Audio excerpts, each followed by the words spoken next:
Hello యాకోబాయ్. So last వీడియోలో అయితే చెప్పాను కదా మనోడికి అయితే నామకరణం అయితే చేద్దామని. అండ్ అలాగే ఈ వీడియోలో అయితే మనోడికి ఒక మంచి పేరు అయితే పెడదాం అనమాట. పెడదాం కాదు, మీరే పెట్టాలి. సో దీనికంటే ముందు మీకు అయితే ఒక విషయం అయితే చెప్దాం అనుకుంటున్నాను. అండ్ ఈ అక్వేరియం వచ్చేసి నా దగ్గర నుంచి చాలా రోజుల నుంచి అయితే ఉంటుందన్నమాట. అండ్ దీన్ని అయితే ఒక మంచి ప్లాంటెడ్ అక్వేరియం కింద అయితే రెడీ చేస్తాను. అండ్ అందులో ఏ ఫిషెస్ వేయాలో అయితే మీరే చెప్పండి. సో మనోడి విషయానికి వచ్చేస్తే కనుక మంచి పేరు అయితే సజెస్ట్ చేయండి. అండ్ వాడైతే చాలా యాక్టివ్ అండ్ చాలా అగ్రెసివ్గా అయితే ఉన్నాడు. అండ్ ఫుడ్ కూడా బాగా తీసుకుంటున్నాడు అనమాట. అండ్ ఆ కలరింగ్ కానీ ఆ షైన్ కానీ హైలైట్గా అయితే ఉన్నాడు అనమాట. సో పేరు పెట్టమంటే ఏమీ లేదు. అండ్ మన ఎర్వానాకి అయితే లియో అని ఎలా పెట్టారో సేమ్ యాజ్ యూజువల్గా అయితే దీనికి కూడా అలాగే పెడదాం. అండ్ ఏ నేమ్కి అయితే హైయెస్ట్ లైక్స్ వస్తాయో అదైతే పెడదాం అనమాట.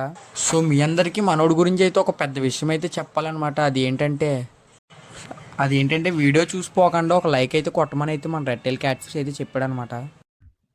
ఇదేంటైతే అరే నీ అబ్బా, అరే నువ్వు పైన నిప్పు, నీ అబ్బా జఫా. మనోడికి కొంచెం కాలినట్టు ఉంది. అండ్ వీడియో నచ్చితే లైక్ చేసి ఫాలో చేయండి. నెక్స్ట్ వీడియోతో కలుద్దాం. బాయ్.